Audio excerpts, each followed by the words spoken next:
So we're here because there's a UCLA connection here. So I would love everyone on both sides to tell me how you are connected to UCLA. You guys want to go first? Sure. I'm a graduate of the MFA program in directing here, and I also now teacher in the summers. I went here for undergrad.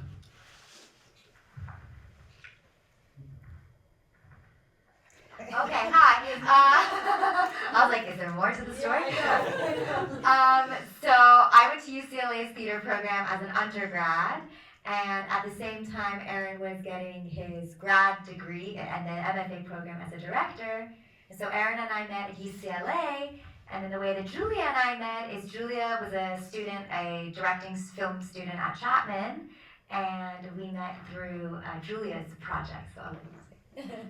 Yeah, so I was making a little short about my mom's story moving to the US and messaged every Persian actress on Backstage Casting, and that's how I found Ava and been working together ever since. So I wanted to say real quick, my first project at UCLA got into Palm Springs with Kelly's with Picture Day that you just saw, and so I met Kelly and Danny at Palm Springs, and I kind of revered you because you seemed so you've been in the festivals, you're older, like you're years ahead of me at UCLA, and it was so cool to see your film there and see how you navigated the festivals, and so it's an honor to be presenting our film. Very nice. And then just to keep the connections going, Danny also did the score for my UCLA thesis film. So nice. Oh. it's a little UCLA family up here. Everyone's connected, and I went to the summer camp too. I also went to the summer camp, and I parked here. All right, let's do a little in-depth dive in. So for both of you, where did the inspiration for the film came from? Ava, you wrote it, and you are also the star of it as well. It does mention your family at the end, but we would love to know a little bit more how it all came about. Yeah, so, growing up, I had always heard the story of my family fleeing Iran during the Iran-Iraq War in 1988.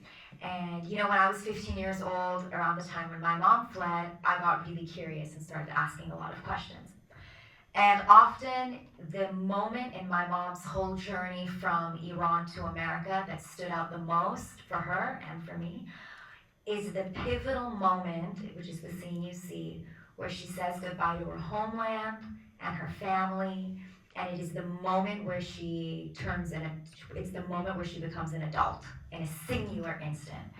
So I really wanted to capture this moment for our film, simply because it was this pivotal defining moment in my mom's life, and I wanted to examine what do those final moments look like when everything has been said.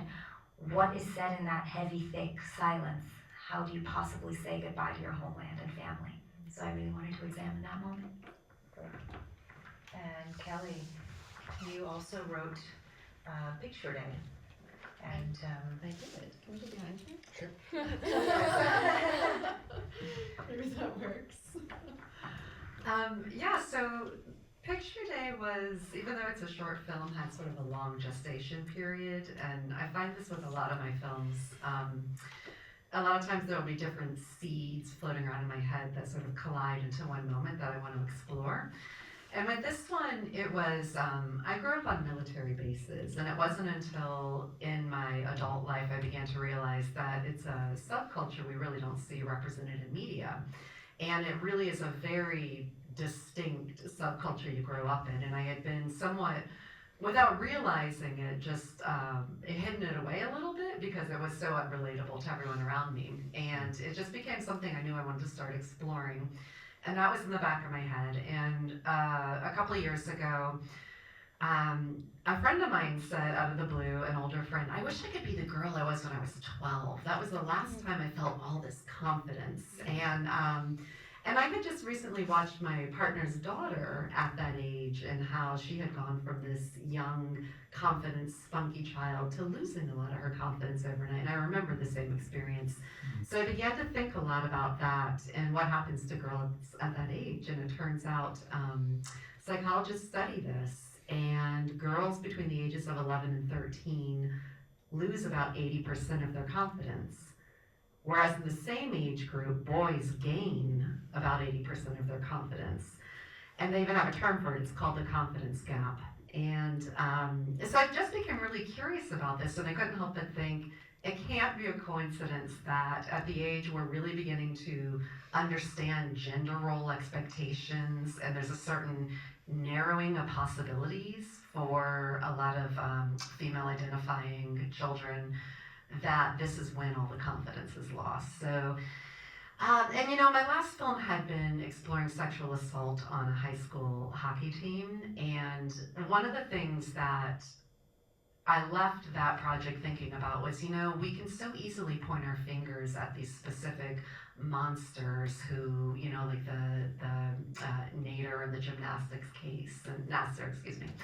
But I wonder if it's allowing us to not take the culpability of our everyday messages around gender that we give to children of all genders and what that leads to. So these ideas were all floating in my head. So when this small idea of this girl and her father wanting one thing, her mother wanting one thing, and her body becoming the battleground of their battle essentially with each other, it just became, I felt a good metaphor for what it means to come into your identity as a woman. And so I thought, okay, this is what I want to explore.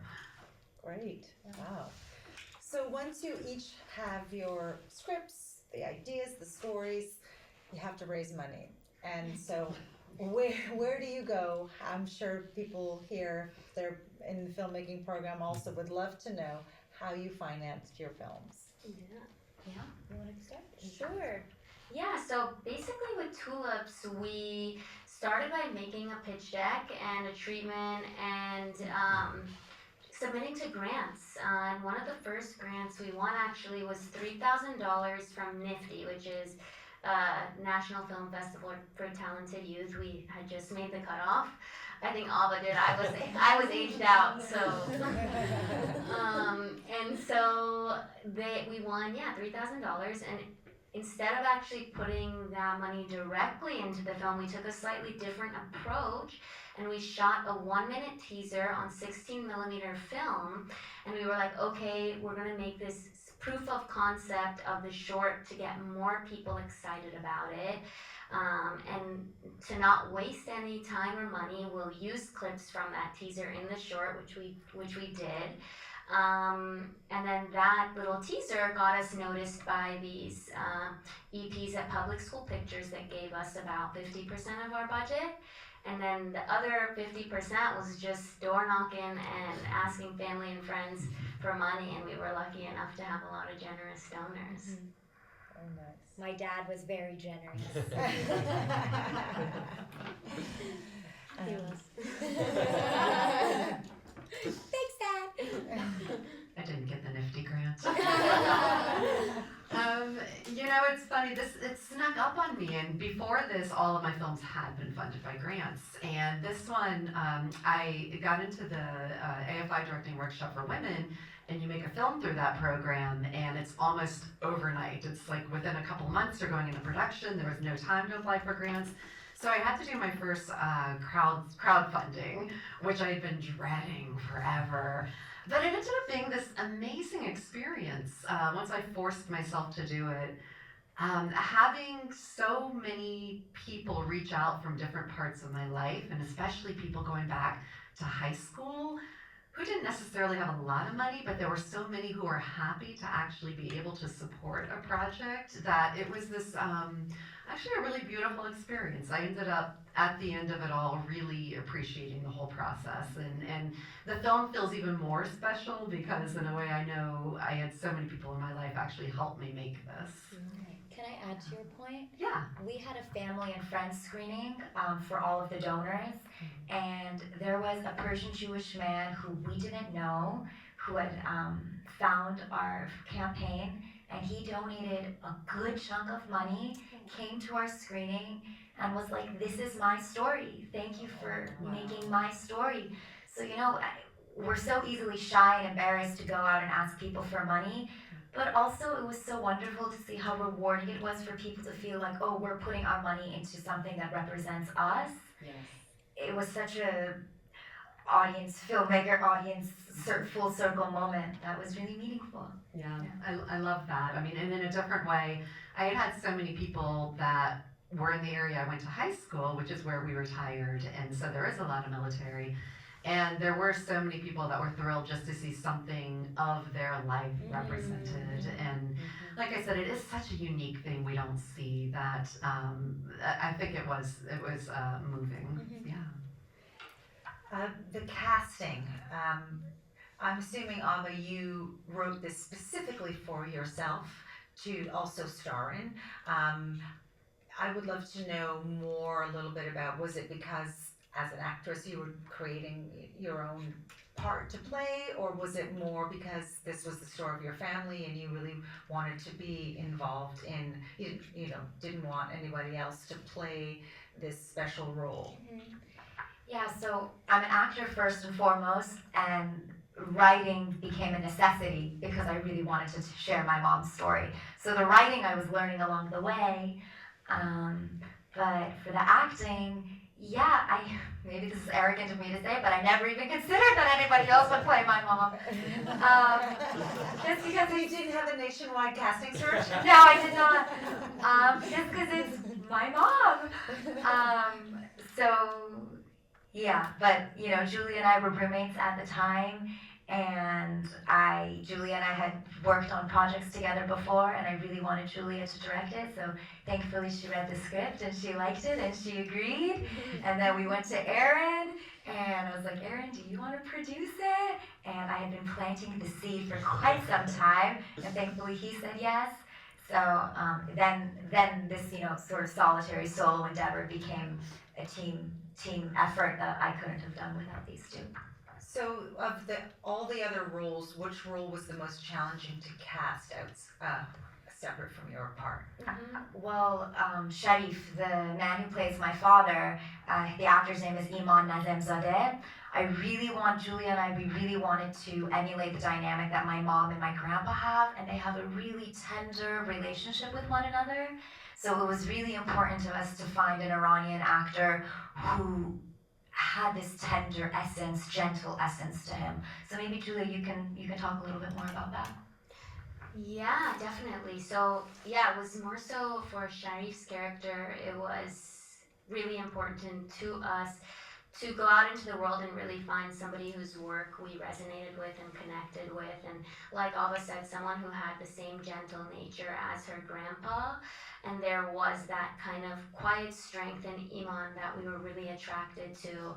And then when it comes to the rest of our incredible cast, it was really a mix of using casting websites and references. And that's always the challenge with these, Persian-speaking roles where you can't just go and find them in your typical casting sphere. You kind of have to audition someone, but they're not available, so they're gonna ask 3 of their friends for you.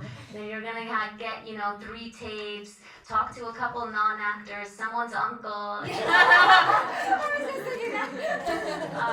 But no, I'm so grateful for the talent that we were able to get on this film. For example, our fruit vendor, Kurosh, was actually his first acting gig, although now he's an actor doing it full time. He's a doctor. But he did an amazing job, and it was really a village. We had Milad, who played our officer, actually helping Kurosh with his accent to do the South Khorasani accent. And so, it was just a really beautiful process and ended up being an amazing cast of talent. Amazing.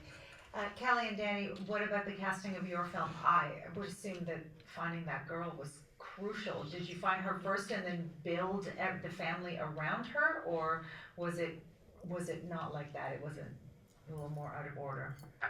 I had to laugh and give Danny a look because, of course, Danny was the first person to sign on my project. We had worked together in the past. He's a composer as well as a producer, and we worked together on other films in the composing capacity, and he was one of the first people to sign on to produce this. And so he saw from the beginning the struggle that was involved with with finding the girl, because you nailed it. The whole film was dependent on her being able to hold the presence, hold the screen. And I searched far and wide. I got casting directors involved. I figured we would build the family around her. I just had to find the right girl. And after months and months of searching, and I just couldn't find anybody that had that sort of emotional maturity and intelligence that I think comes with a child that has that much experience at a young age, from living so many places and having moved so many places, but who is still a child. And ultimately, I was going over this on a phone call with a friend of mine who was also in the directing program with me here at UCLA.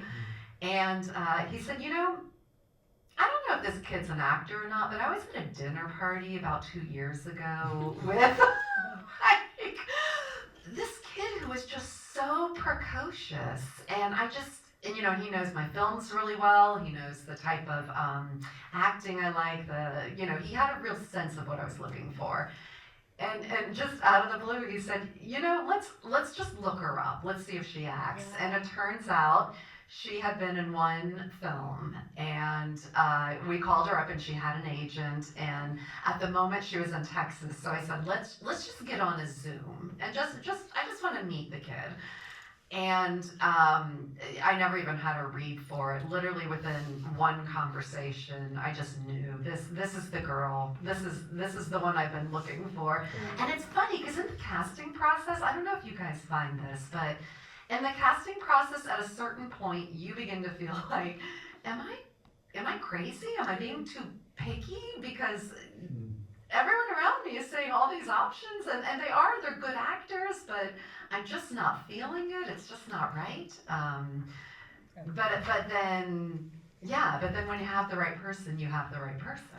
Was it like that for you guys? I think so. I felt that more actually on my last short film, Winter of '79. I was trying to cast the role that Ava was playing, that ended up playing.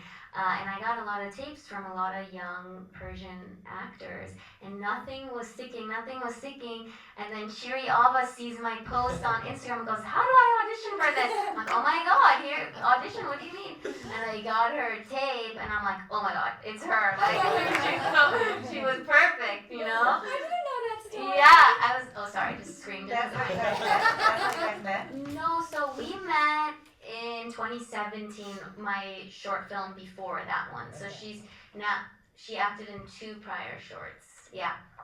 Oh, what a collaborative duo. She's a talented one. That's right there. When you know, you know. Yeah. You do, you feel it. Yeah. Were both films shot in the LA-ish location? Or did you really go overseas? We went to Iran. Yeah, this is one of my favorite things at festivals, when people come up after and say, "How did you shoot this in Iran?" And we get to say we shot this in the 30-mile zone in LA. And yeah, we spent a lot of pre-production finding this location that we ended up using, which is a movie ranch in Agua Dulce, and drove a ton of miles looking at all the desert locations around LA. And kind of near when we were getting ready to shoot, we were driving in Agua Dulce and came over this hill and saw a big sign that said "Shoot your movie here," and it was both a literal sign and a sign from the heavens. This was the right spot, and it ended up being amazing, and the guy who owned the property was amazing and super helpful, and and we took a bunch of photos and ran it by Ava and Julie's parents to make sure it kind of was good enough, and they said it was good enough. And how many days was your shoot? We shot for 2 days, and then we did a pickup day. Nice. So not enough days. Never is. Never Never is, yeah. Kelly, where did you shoot yours? Was it one location? I wish. You just don't make it easy for yourself, No, do you? no. Actually, Tanya, I'd be curious to hear your That's a question for the perspective. producer. I'd be curious to hear Danny's perspective on this. But I'll say the thing that was most challenging, we had so many different small locations within, and we did get them all around sort of LA. It was between Long Beach and Van Nuys, and but the most challenging part was we had to find something that could resemble a military base for a couple of scenes. And there was nothing around here except a couple of actual military bases, which would not allow people to shoot on them. Some are open, but some are not, just depending on the security levels of the base, of course. And finally, we found in San Pedro, and I don't remember, how did we find it? I'm going to give you this because you Yes. need to tell us the goods on it. Yeah. And it was, actually, maybe it was you found it, but we found Don't remember. essentially a military museum. It was a little post that was used in World War II. It had formerly been, it's in San Pedro. It had been a station in World War II, basically a mini military base, and now it's a military museum. And we went there and we were like, okay, we can make this work. We can take pieces of this and make it work, like for the gate and everything. But maybe the most fun part experience is my father is a vet and formerly Special Forces soldier, and when I went there and we had to deal with the man who ran the museum and go through all the rules and everything, turns out as we look through his goods, he's a collector of all this memorabilia and was a little bit obsessed with Special Forces. And so I mentioned to him, and as he was showing me all the goods, and so I had to make a deal basically to get the base that the next time my father visited, he would come and speak and give a talk at the museum, which of course is like a beautiful thing for my father, but Danny probably has very different memories of this. I mean, it's not as interesting to talk about the spreadsheets and the drives as some of the other elements, but no, it was really, I thought what was really hard was finding the house, actually. Yeah. And I still, to this day, sometimes go to a house and I'm like, this house is perfect for Picture Day. That was like how hard I was looking for a house that had like the unpainted cabinets and the this and the that. Yeah. I mean, the house, we wanted it to feel timeless, but it is actually set about 89, 90, right in the cusp.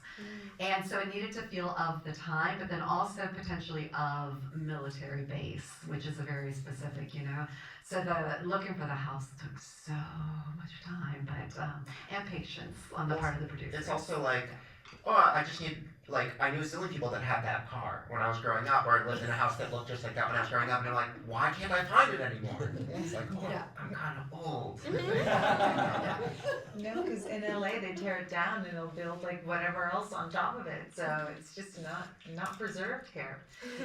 I wanted to get into some nitty-gritty specifics that are unique to each film, and where did the title of this come from? Like the title, ironically, the title comes up over a field of poppies. So you have the word tulip, but it's over poppies. And were there flowers at the market there? I just didn't know where the title came from. Yeah, so it's funny you say that because Julie and I had many discussions over this. Like the title card in the Garden of Tulips is gonna go over a field of poppies. Is this gonna confuse people? And then we were like, fuck it. But essentially, the title in the Garden of Tulips, it's a double-edged title. Growing up, my family often shared how beautiful the landscape of Iran is, especially in the springtime, and the Persian New Year falls at the turn of the spring. And so during Nowruz, the Persian New Year, people put tulips on their table, and tulip gardens bloom in the gardens in the city. So it's a really beautiful, rich time and joyous time. But also, during the revolution and during the Iran-Iraq War, the regime, the Islamic Revolution, they took the tulip and they made it a symbol of the martyrs who died in the war. So then the tulip also bears this heavy symbol of war and of oppression. So how is it that you can live in this beautiful landscape where tulips bloom, but for this tulip to also be this symbol of oppression and persecution? And then just a little God detail. I promise I'm not vain, but my last name, Lalezarzadeh, means born in the Garden of Tulips. So there's a little honor to my family's lineage. But is that why it was set during the new year as well, to go with the blooming of the... Yeah, I wanted to set it during the new year because, again, in Iran and in Persian culture, the new year during the spring is such a time of joy and of rebirth and renewal. And while Caroline is going through a renewal of her own, it's a heavy rebirth of a heavy forced adulthood. So we wanted to sort of juxtapose how, while this is a joyous, normal day like any other outside of the car, inside of the car it's a very heavy, different experience. The symbolism here with you are the butterflies. You start with them and you end with them, and they're dead at the beginning and very much alive afterwards. I would love for you to talk a little bit about that symbolism, and then working with butterflies, whether they were VFX or there was a butterfly wrangler, I don't know. But would love to know the story of butterflies. The butterflies. Another arduous, dramatic thing that you killed yourself to get. We didn't make anything easy. It's interesting about the title, just to go back for 1 second. So much of this film is about identity, and what I was thinking about was identity, and how, you form an identity based on all these things people are foisting on you, and how that's put on such a boilerplate if you are moving all the time. And a friend of mine, I remembered when I was thinking about that age, a friend of mine who had grown up on military bases as well, had never once in his entire life had a school picture taken. It was sort of his protest because he had to move so much, and he basically would not let them take his school picture. And that always haunted me. And I thought, this feels like a really great thing to center a story around this person coming into her identity and how she comes to understand herself. And the butterflies, similarly, we knew early on in the script that she was a little amateur entomologist. It was part of her interest that didn't quite fit in with the gender expectations of the other girls at this new school. But of course, the metaphor that was so appealing there was this is about her figuring out who she's becoming, what she's coming out of her cocoon to become. And ultimately, I kept thinking, I had an image as I was writing it, something about butterflies swarming, and I couldn't quite wrap my head around it immediately. But I said over to the phone to Danny, I said, I just think this is the ending, and it has something to do with this, and let's just feel it out. And so it was in there, we put it in there, and then I think as we got closer to it, I realized as she's getting her photo taken in that countdown, the 1, 2, 3, this is it slowly dawning on her that she has some control. When she's being asked to smile, when she's being asked to present herself in a certain way, she has some control over who she is, who she's going to be, how she's going to present herself. Especially since it was not the blouse she wanted to wear, and Exactly. it was not the hair that she wanted to have. It's just the earrings that's really the defiant stance and the not smiling. Exactly. So, and I think the whole thing, even though this lesson for her was subtle, the whole thing was about her coming to understand a lot about gender and power, and maybe she didn't want these lessons, but it brought her to a place of claiming some of her own power. And that's a bit of what that countdown was, and where it led to essentially her coming out of the cocoon, her blossoming into some choice and understanding and agency. So I think that's where that image, which was presenting itself to me before I even knew what it was. But ultimately on set, that became our most challenging moment because I decided we needed real butterflies. And it turns out that you can mail order butterflies. Apparently people get them for weddings. And butterflies, if you put them at a cold enough temperature, they'll fall asleep. And so they mail them to you and they keep it cold in these like ice packs. And then 24 hours before you want to release them, I guess for a photograph at your wedding, you thaw them and then you open the box and they fly out. At least that's the theory. So they arrived in the mail that morning and we set up at set. We had Casey set up in front of the camera.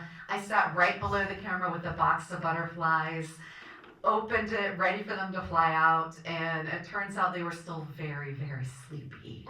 So I had little drunk butterflies basically like stumbling around. None of them were flying in front of the camera. And there was a huge light right next to me. So even when one would fly out, it just went over here to the light. And ultimately, thankfully, Danny had been training in butterfly handling around this time. So, and I had been researching it as well. So I would take them off the light, gently lift them, take them off the light, hand them over here to Danny, who is right behind the camera, who would hand it over here to the next person, the grip, who would hand it to the gaffer. And I mean, all these like big burly camera guys were like suddenly slowed down to the pace of a gentle butterfly. And I don't know if you've ever been on a film, so of course we all have. And they're all, it's all like time is money and everything's stressful and we have to move fast.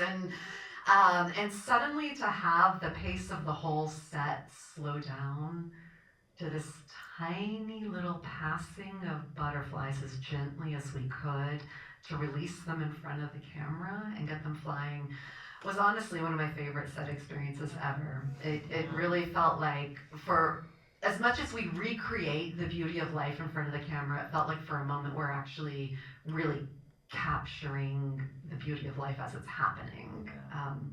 So what was your experience with the butterflies, Danny? Well, when I was growing up, I was very interested in bugs.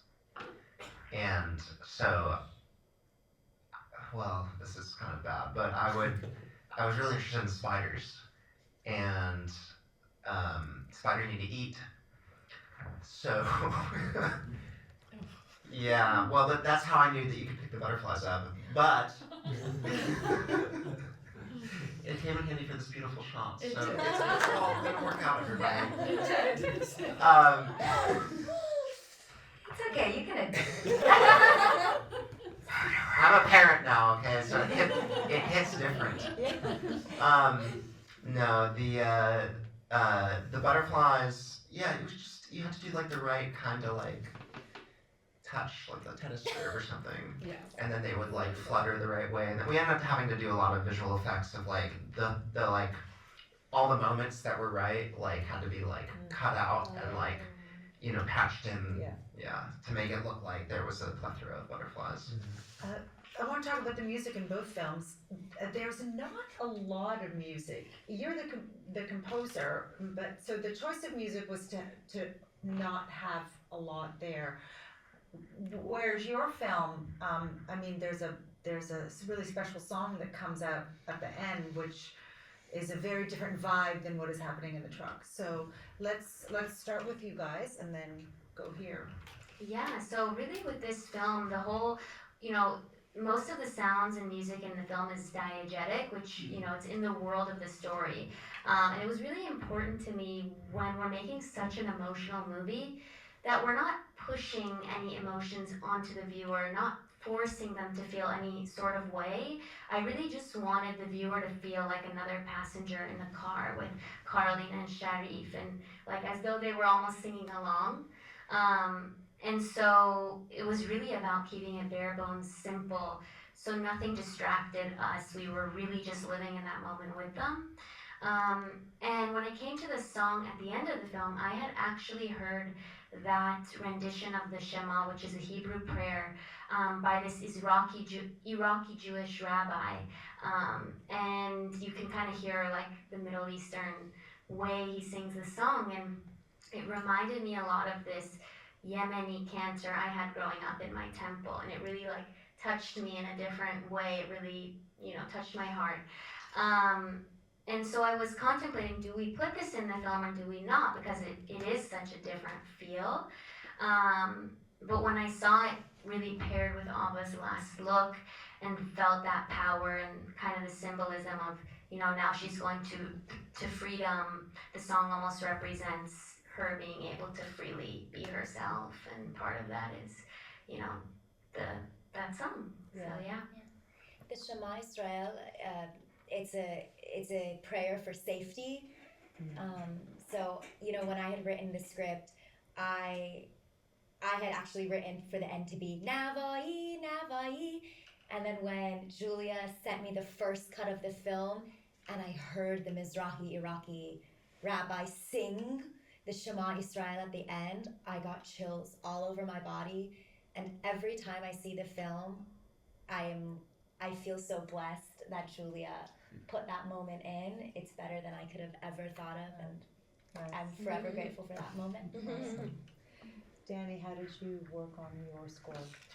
Well, it's interesting because Kelly is I feel like, very, very sensitive about pushing the viewer's experience in one direction or another. Her level of control is so fine with each cut, each twitch of an expression, and that means that the music generally in her films is incredibly minimalistic, if it's there at all.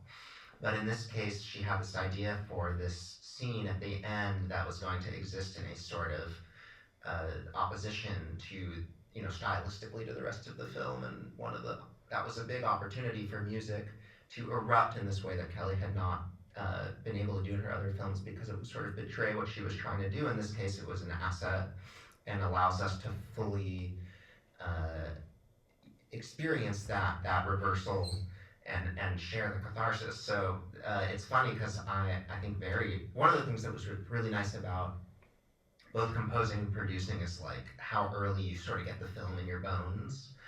And so very early in the process, I don't even think we had shot.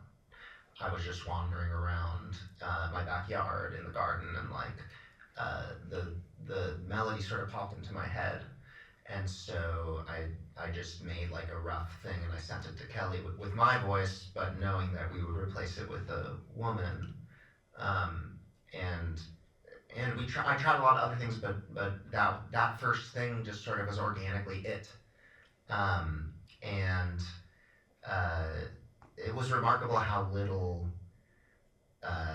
really like how sort of naturally it just came, and it's awesome to get to watch it. I haven't seen the film in a little while, and feel like I'm seeing that all for the first time, and sort of get a little sense of how it hits somebody who isn't like inundated with the film, but that's the story. All the films we've worked on all these years, Danny finally got to I was not complaining. He's like, finally a big song, a big melody. Yeah, no, but I think actually the most impressive part, that was long before we were shooting. You were literally wandering around your garden and just had this idea pop into your head, and that was it. That was it. Julia, you're also the editor of this film. Were there any challenges around that? Yeah, I mean, I think, with any film, it's always a puzzle to put it together. And, I was telling them my favorite part of the process actually is when you're in the editing room and you have all the footage, most of the stress is gone, and you just have like this playground to work with. But I think for me, one of the toughest scenes to edit was the singing scene in the car, because there were just so many good, playful, and fun moments in there.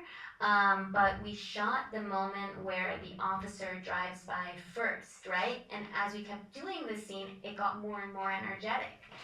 but that happens at the end of the scene. So I had this kind of really high energy singing that I had to connect to this kind of lower energy moment, and so they both saw some rough cuts of that scene that were a little crazy. But we eventually got it right. Yeah, the tone had to be very specific, It had or to else be. it could go either way then for Exactly. the audience. Exactly, yeah, and then a little nugget that I found in the editing room is actually that last look that Ava gives the camera at the end of the movie.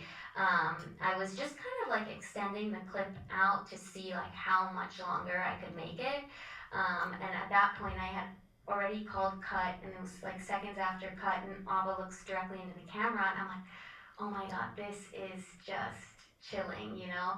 And I was telling them that she actually laughed like right after the movie ends.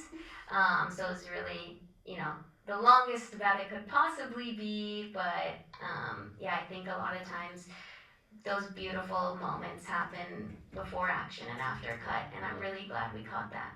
How was your editing experience?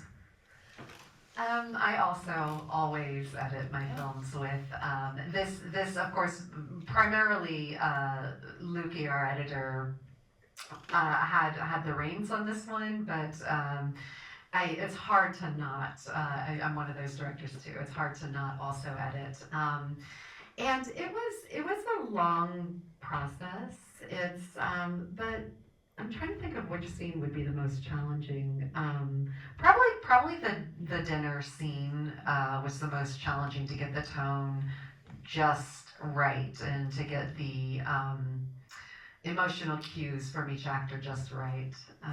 But it was a great editing experience. And this was the first time I had an editor really take the reins. And she was wonderful to work with, so it was great. She was had just graduated from AFI and was a really fantastic editor. The cinematography with that sunset was incredible. What was your cinematographer like, and what was that experience?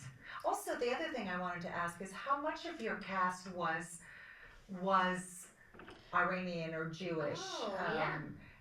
And was that would that have been intentional because of the theme, or was it not? Yeah, I mean, obviously Ava is Iranian Jewish. The rest of our cast is not. They're either not practicing, or Muslim, or Buddhist, or, actually I don't know everyone. So behind the scenes then too, yeah, it was really a mix of Iranians who had just moved here from Iran, Americans, a huge Jews that were non-Iranian. So yeah, it was a big mix of people that I think all could relate to the film for different reasons. Yeah. And I think so that made the film really special. And was the cinematographer also? So Freddie Whitman was our DP. He's amazing. He's not Persian, but he is Jewish, and so I think that kind of connected with his heart, that aspect of the film. And Freddie too, But he didn't speak the language, right? He didn't speak Farsi, yeah. So what I love about Freddie is that he's really in tune with people's emotions. And so really in those handheld moments, you can see him anticipating the beats and the emotions of the film. And it did take him a minute to figure it out because he doesn't know the language. But after, he got his bearings, he was just killing it. Like, this guy in action is awesome. But the sunset. The sunset. So the sunset. I don't know. Did I say something before of it has to be a pink sunset? I don't remember that, but the reason why it was a pink sunset was because the car had broken down and we were running out of daylight and we only had 15 minutes left to shoot. I don't know if you want to fill in on what you had to call your dad. Yeah, I was at base camp doing producer things and get a call on the walkie-talkie saying the truck won't start, and literally had to sprint down the hill. The truck won't start, it's getting dark, come. And as I'm sprinting, I'm calling my dad, who knows how to drive stick, and I'm like, Dad, how do you start a stick car that's stalled? And he told me what to do, and landed in the car, got it going, and got the shot. Oh, we just like gunned it. Yeah, we Yeah, didn't even right. have our audio guy or anything. We're just like, roll the camera, go. Yeah, like that the sunset shot of Ava with the smuggler, like that. We had to like use different audio there, and then the final, yeah, like pink sky. I definitely asked my colorist to make it more pink because I love pink. Wonderful. We actually thought about titling this movie Pretty in Pink. Any little behind the scenes mishaps like things breaking down or the butterflies, they were not cooperative. Like that was diva butterflies that you got there. Well, funny enough, we also had problems around driving a stick car. We did find that old enough car, but Yeah, stick. filmmakers love stick shifts. yes.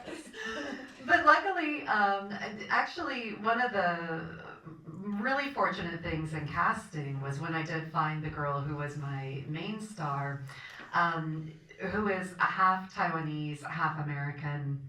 I knew I wanted to find a blended family. And one of the members of my cohort in the directing workshop for women is an incredibly accomplished actor, Michelle Kruzik, who right around the time we were doing this, Ryan Murphy's Hollywood came out and she was starring as Anna May Wong, and she's just this wonderful, and she was a dear friend now, and she's Taiwanese, and she had grown up in a military family. And not only is it a military family, but it was literally on the same peninsula that my family still lives. So we had gone to high school like in towns right over from each other, it turns out. So she was just the perfect person to play the mother. It was such a lovely coincidence. And she was so beautiful about it. She's like, I feel like I'm reliving my childhood, but as the parent this time. It was wonderful. But luckily, she and I both knew how to drive the stick shift. So in between takes where the father, Michael Pearl, who played the father, did not, we were both taking over the car. But yeah, I guess this is the problem with getting a car that's like an 80s Toyota. Before we wrap up, does anyone in the audience have any questions for our panelists? I mean, we've covered a lot, actually. We went from screenwriting to casting to post-production to finals, but if there's anything, yes. Hi. By the way, UCLA Film School, class of '98. Yay! That's the year I was born.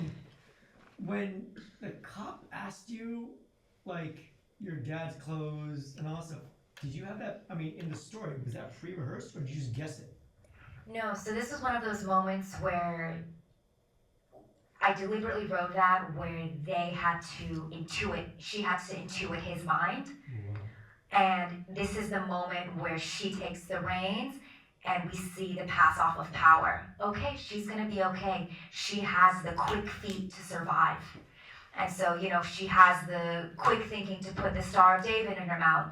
She has the quick thinking to mind map what her dad could have possibly said to this officer. And so it gives him faith that she's gonna be okay. And it also That was underscores the powerful. closeness of them as well. Yeah. Because they're, like, we see that playful side, but there we see the history of, like, a father-daughter bond. Yeah, exactly. Did you have any other questions? Or I'm sorry, I think I interrupted you, so. No, I just thought that was a pretty powerful, pivotal moment. That like you're at the edge of your seat at that very moment, and your heart's beating, and then it just turned out well. I'm glad it worked. Well, is there any last stories that you want to impart, or anything that you feel like you really want to say about the film before we wrap it up? We've said it all, right? We said I think it all. we did. Well, thank you for coming here. I know it's in the middle of the week and there's a lot of things that are going on. You might have exams and other things. So we appreciate you coming here tonight and taking the time to sit here. And thank you. Thank you. Thank you so much. Congratulations Thank you so on much. an Yeah, amazing, thank you. two amazing films, and you all did such a great job, and you spoke so well and interesting. I was just fascinated to hear all your stories. So thank you. Thank You guys for coming. Thank Yeah. you.